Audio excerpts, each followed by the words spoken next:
안녕하세요. 기독교의 모든 것 한길교회 손재익 목사입니다. 네, 오늘 지난 시간에 이어서 계속해서 이 설교 어떻게 들을 것인가 라는 책에 있는 내용을 가지고 설교를 우리가 어떻게 들어야 할 것인지에 대해서 말씀을 나누도록 하겠습니다.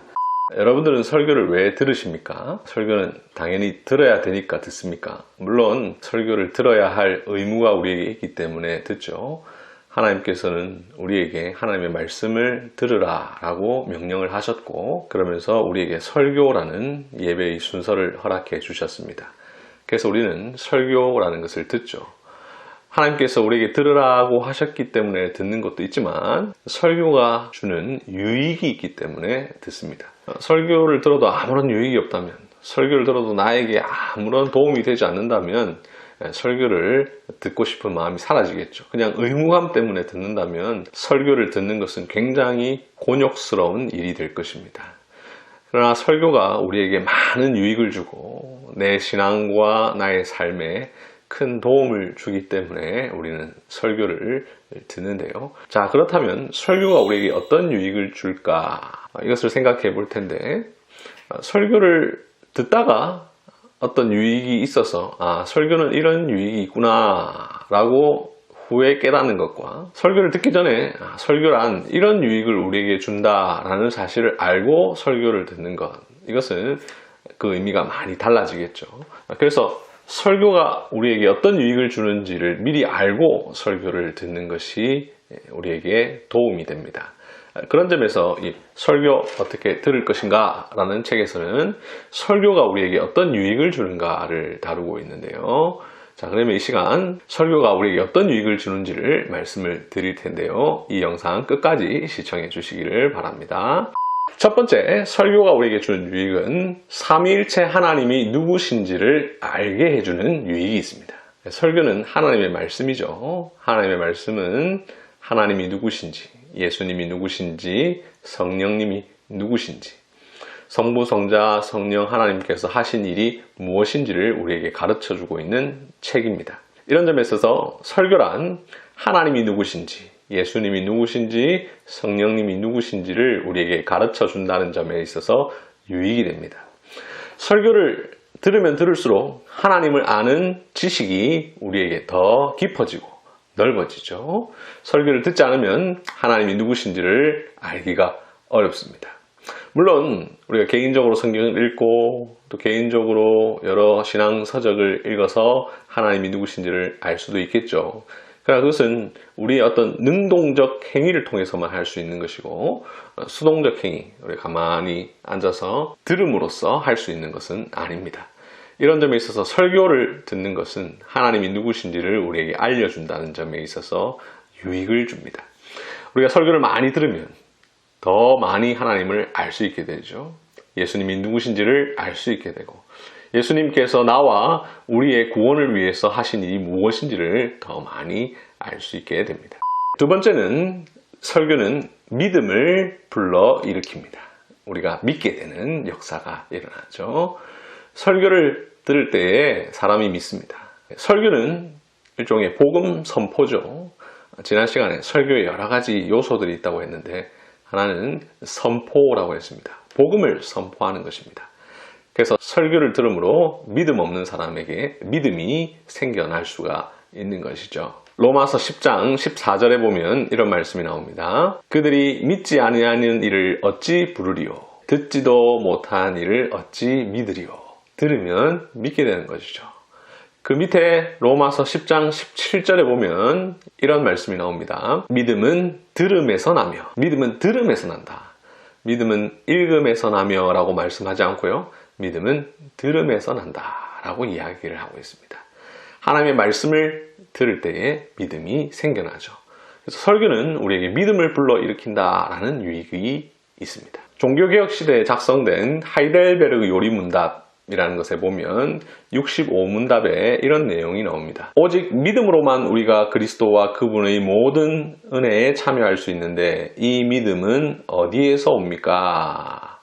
성령님에게서 옵니다. 그분은 거룩한 복음의 설교로 우리의 마음에 믿음을 일으키며 라고 이야기를 하고 있습니다. 거룩한 복음 설교가 우리 마음의 믿음을 불러 일으킨다라고 이야기를 하고 있어요. 이것은 성경 로마서 10장 17절 말씀에 근거해서 나온 내용인데요. 설교는 곧 우리에게 믿음을 불러 일으킨다라는 유익을 준다라는 것을 분명하게 하고 있죠. 웨스트민스터 소요리 문답 89문답에도 보면 이와 유사한 내용이 나와 있습니다. 말씀이 어떻게 구원을 효력 있게 합니까? 하나님의 영께서 말씀 선포를 효력 있는 방편으로 삼아 죄인을 설득하시고 회개케 하시며 또 믿음으로 말미암아 거룩함과 위로로 그들을 세우셔서 구원에 이르게 하십니다. 말씀 선포는 곧 우리로 하여금 믿음을 가져다주고 결국 예수 그리스도께로 나아가게 만듭니다. 결국 우리를 구원에 이르게 만들죠. 고린도전서 1장 21절에 보면 이런 말씀이 나와요. 하나님께서 전도에 미련한 것으로 믿는 자들을 구원하시기를 기뻐하셨도다. 여기 전도에 미련한 것으로 믿는 자들을 구원하기를 기뻐하셨다 라고 되어 있는데, 여기 전도를 우리가 흔히 사람들은 길에서 나가서 막 전도하는 것, 이걸 생각하는데요. 사실 성경 원어를 찾아보면, 그리고 영어 성경을 찾아보면 여기에서 이 전도는 우리가 생각하는 길에서 막 혹은 친구에게 너 예수님 믿을래? 이 전도가 아닙니다. 설교입니다. preaching입니다.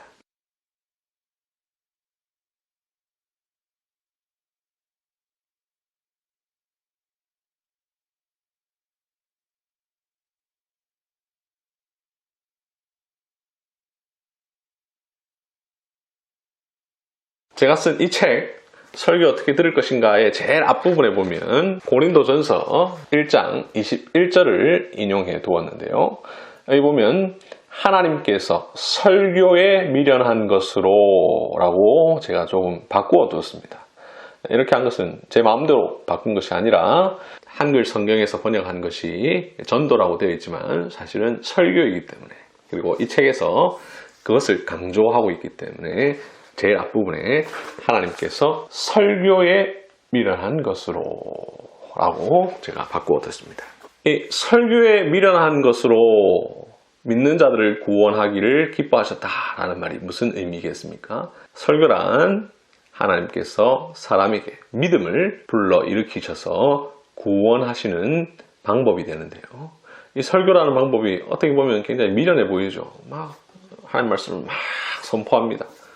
근데 어떻게 믿음이 생길까? 믿음이라는 것은 막 하나님께서 막 부어주셔야 되는 것 아닌가? 설교를 아무리 막 들어도 믿음이 잘 생겨나는 것 같지도 않고 굉장히 미련해 보이는 방법처럼 보이는데, 그러나 하나님께서는 그런 방법으로 사람들에게 믿음을 심어주시기를 원하셨다라는 것이죠. 이렇게 설교는 믿음을 사람에게 심어준다라는 점에 있어서 유익을 줍니다. 세 번째, 설교는 우리에게 어떤 유익을 줄까? 설교는 사람으로 하여금 회개하게 만듭니다. 성경에 기록되어 있는 죄의 본질, 죄의 영향력, 죄의 결과, 죄의 비참함, 죄를 미워하시는 하나님의 본성, 이런 것을 들을 때 사람은 자신의 죄를 깨닫고 회개하게 되는데요. 설교는 바로 사람으로 하여금 회개케 하는 유익이 있습니다. 우리는 설교를 들을 때 마음의 찔림을 받습니다. 그리고 나의 죄를 하나님 앞에 회개하게 됩니다. 설교에는 바로 이런 유익이 있죠. 그 유익을 가장 잘 보여주고 있는 장면이 사도행전 2장 36절 이하의 말씀인데요. 오순절 성령 강림 사건 때 성령님께서 임하시자 사도 베드로와 11사도가 서서 설교를 합니다. 그때 이스라엘 온 집은 확실히 알지니 너희가 십자가에 못 박은 이 예수를 하나님이 주와 그리스도가 되게 하셨느니라. 이렇게 말하니 사람들이 이 말을 듣고 마음에 찔려서 회개하는 장면이 나오는데요. 이것은 설교가 이런 회개에 유익을 준다라는 것을 가장 잘 보여주는 장면이죠. 설교는 말씀의 의미를 바르게 깨닫게 해주어서 그에 기초하여 죄인의 마음을 설득하고 겸손하게 만들며 자신이 죄인이라는 사실을 인식하게 해주어서 결국 회개하게 만듭니다. 설교에는 바로 이런 유익이 있습니다. 다음으로 네 번째, 설교는 우리에게 어떤 유익을 주느냐. 설교는 우리로 하여금 하나님의 말씀에 따라 살아갈 수 있도록, 하나님의 말씀에 순종할 수 있도록 해주는 유익이 있습니다. 지난 시간에 설교가 무엇인가 라고 할 때에 제일 먼저 마태복음 28장 20절에 있는 가르쳐 지키게 하라 라는 말씀이 곧 설교다 라고 말씀을 드렸죠. 가르쳐서 그 말씀을 지키도록 하는 것이 설교인데요. 설교는 우리로 하여금 하나님의 말씀에 따라 살아가도록, 하나님의 말씀을 지키도록 하는 유익을 줍니다. 이 사실이 웨스트민스터 대요리 문답 155문답에도 잘 나와 있는데요. 말씀이 어떻게 구원을 효력 있게 합니까?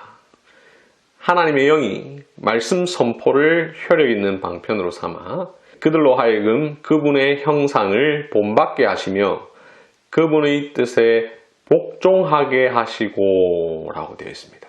말씀 선포는 우리로 하여금 예수 그리스도의 형상을 본받고 하나님과 그리스도의 뜻에 복종하도록 만드는 유익이 있습니다.